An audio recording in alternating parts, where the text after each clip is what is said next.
មុនមាននំសំណាងបាទសូមលំអរកាយគោរពជំរាបសួរបងប្អូនលោកយាយលោកតាដែលនិយមលេងឆ្នោតយួន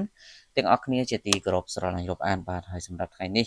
មុនមានក៏បានធ្វើការពំនាំនៅតម្រុយលេងឆ្នោតយួនតូចបាទលេខតូចសម្រាប់ធ្វើការចែកជូនទៅកាន់បងប្អូនបាទយកទៅធ្វើការផ្សងសំណាងអញ្ចឹងបងប្អូនក៏កុំភ្លេចចុច like ចុច share ទាំងអស់គ្នាហើយសម្រាប់បងប្អូនដែលត្រូវឆ្នោតម្សិលមិញក៏អាចធ្វើការឆាតមកយកលេខទាំងអស់គ្នាបានបន្តទៀតបានហើយសម្រាប់បងប្អូនពុកម៉ែមីថ្មីដែលមិនទាន់បានលេងជាមួយខ្ញុំបានបងប្អូនក៏អាចធ្វើការសុំលេខពីខ្ញុំបាទទៅលេងបានផងដែរ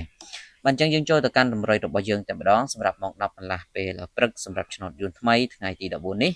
បាទបងប្អូនលោកយាយលោកតាទាំងអស់គ្នាសូមលេខខ្ទង់20ខ្ទង់30បាទចំពោះខ្ទង់20គឺយើងធ្វើការបុក22 29លេង A B C D ហើយចំណុចខ្ទង់30នេះគឺយើងយក30គាត់និង31បាទហើយសម្រាប់ម៉ោង1កន្លះថ្ងៃនេះក៏មិនខុសពីម្សិលមិញគឺយើងមានលេខល្អបាទចែកជូនទៅកាន់បងប្អូនដែលចង់បានបងប្អូនគ្រាន់តែធ្វើការឆាតចូលប្រអប់សារម៉ោង4កន្លះឆ្នោតយួនចាស់ក៏ដូចគ្នាគឺយើងមានលេខល្អ2គ្រាប់លេខ4ប៉ុស្តិ៍សេវា50000ដូចគ្នាអញ្ចឹងបងប្អូនទាំងអស់គ្នាអាចលេខជាមួយខ្ញុំបានដោយទំនុកចិត្តគឺខ្ញុំបាទមិនមែនតម្រូវឲ្យបងប្អូនធ្វើការបង្លួចបង្កាក់ហើយយកលេខទៅលេងទេគឺបងប្អូនលេងចំ100%ហើយទៅយកទៅខ្ញុំបាទយកសេវាពីបងប្អូនហើយសេវាគឺត្រឹមតែ50000រៀលតែប៉ុណ្ណោះបាទ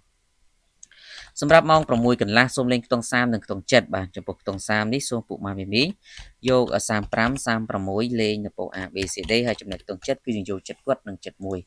អញ្ចឹងលោកយាយតាបងប្អូនពុកម៉ែមីមីបាទសម្រាប់ថ្ងៃទី14ខែ12នេះយើងក៏សូមស្លេះតែប៉ុណ្ណឹងហើយក៏សូមអរគុណបងប្អូនដែលបានចំណាយពេលវេលាតាមដានបាទតាំងពីដើមរហូតដល់ចប់ហើយក៏សូមជូនពរបងប្អូនសំណាងល្អត្រូវឆ្នោតទាំងអស់គ្នាបាទសូមគោរពលា